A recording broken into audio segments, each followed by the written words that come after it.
Just like in the original Death Stranding, you're gonna need vast quantities of materials to build roads and other pieces of infrastructure.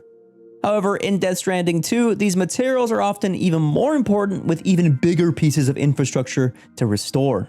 While facilities around Australia will of course have plenty of materials to go around, they'll dry up quickly once you get into the larger restoration projects. To that end, you'll need to start relying on mines to give you those precious resources to rebuild Australia.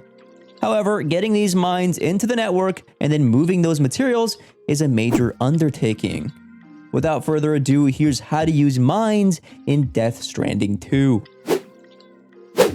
Mines are introduced pretty early on in Australia. They'll come in two forms: small mines and large mines. Smaller mines tend to be more isolated, give fewer materials, but also require less chiral crystals to create those materials. Large mines, on the opposite hand, fill up large sections of the map, giving a massive amount of resources but requiring quite a few chiral crystals to produce them. Quick tip that larger mines also tend to be connected to a monorail to allow faster transport of these large numbers of materials. Before you can begin mining, however, you must restore the mine itself. This is just like upgrading a structure or rebuilding a road. All you have to do is offer up the materials needed and it'll be restored. If the mine is currently outside the chiral network, you'll have to provide all the materials yourself. If it's within, there is a chance it may be helped along its restoration by other players.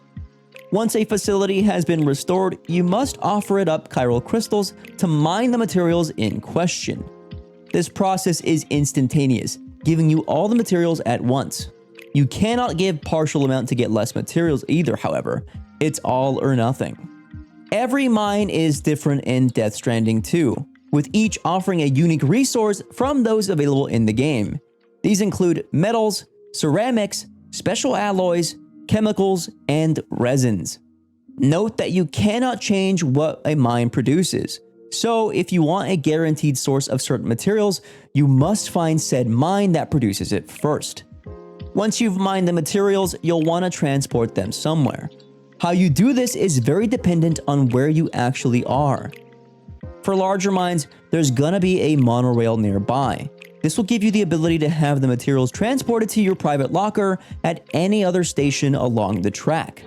This is a very fast way to move materials and also lets you pack up hundreds of kilograms that might be impossible to move otherwise.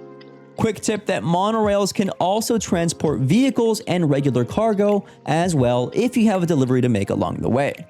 Without a monorail nearby, however, your next best option would be a pickup off-roader. While a dry cruiser can get you around quickly, it's unlikely to be able to handle the materials from even a small mine, let alone a large one.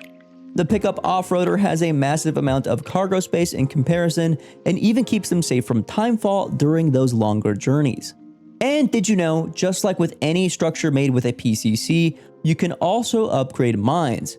This will allow them to produce even more materials per every yield, all while taking the same amount of chiral crystals to produce.